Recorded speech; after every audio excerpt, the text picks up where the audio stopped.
Prince Harry has announced he is writing a memoir. According to the Duke of Sussex, the book will be a first-hand account of his life that is accurate and truthful, and it's expected to be out in late 2022. So what are your thoughts? What are you expecting out of this memoir? Hannah, we'll start with you. You know, I don't know what to expect. And I think that ordinarily I would say that anybody who's writing a memoir should be mindful of their family members and, what parts of their story is their own story and what parts of the story belong to other people, actually. But Harry doesn't come from any normal kind of family. And I really hope that he will tell all. I say, Harry, go for it. Obviously, we've heard things from the Oprah interview that he did with Meghan. And I just kind of feel like, the British monarchy is the firm, right? They're not just a family. They make a lot of money and they represent so many financial interests.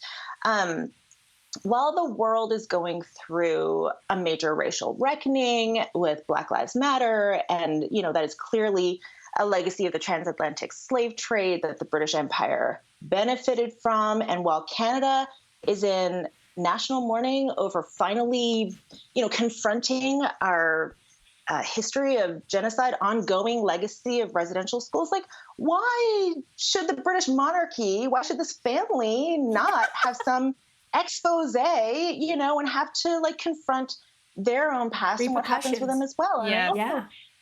I feel that if Harry wants to be a whistleblower, then he should go for it in the spirit of, the greater public good. I mean, here, Zakiya, do you actually think that he will be honest? Like he's going to actually talk about the dirt, let's say on his Uncle Andrew? Yeah, I completely agree with Hannah. I think he should go for it. But given what we saw in that Oprah interview, I don't think he's really going to go for it. I'm dying to know. Yeah, Uncle Andrew, I'm dying to know about Archie, who said that really awful comment about him and his skin color. There's so many things that, we could and should know more about that could really be used as a talking point to move further and really examine, the history and the past of the monarchy. Aaliyah, where do you stand? Yeah, you know what? For me, my initial reaction was that this is an olive branch. I feel like he has ruffled so many feathers with his Oprah interview that this might be the olive branch. And to be honest, I do kind of feel like, look, he lives in this $50 million house here in California. He's talked openly about the need for money and security. And so I think even though he's donating some of this $20 million advance to charity, I think he did it for the money. And I think that's what is interesting. But you know what I will say? I will say this after thinking about what Hannah just said. One thing did come to my mind where I will give him the benefit of the doubt. And maybe Hannah's changing my mind a little bit here, but I kind of do feel like if after watching the Oprah interview, he said very openly that this last year of racial reckoning has really opened his eyes being with Meghan Markle and watching this happen through Meghan Markle's eyes and now raising mixed race children.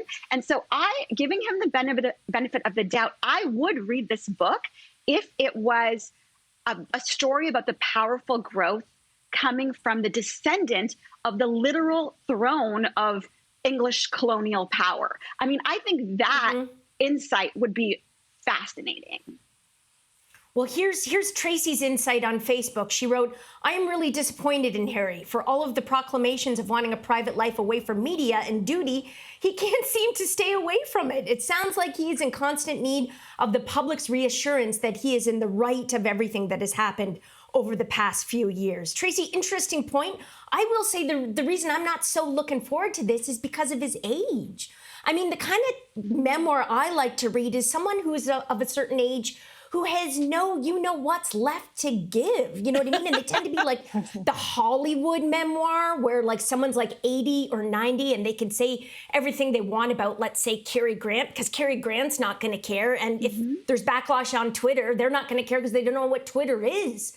Harry's 36. I was give me a break. I was in diapers at 36. I didn't have enough insight, I mean, yeah, I agree with you, Jess. I do think you have to be at a certain age. I think it's timely, though. Obviously, they're starting to you know, tell a lot. I really do think the dishiest things, like maybe his relationship with Prince William, I can't picture him being like, man, my brother did this and then that happened. And Prince Andrew, I always suspected. I don't think he's going to go there.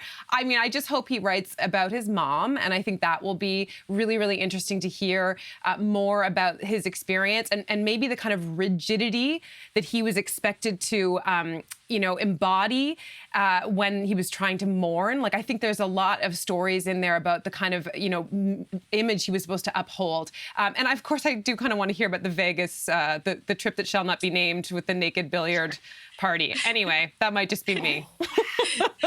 Imagine if there's photos. Oh, wow. Okay. We may not all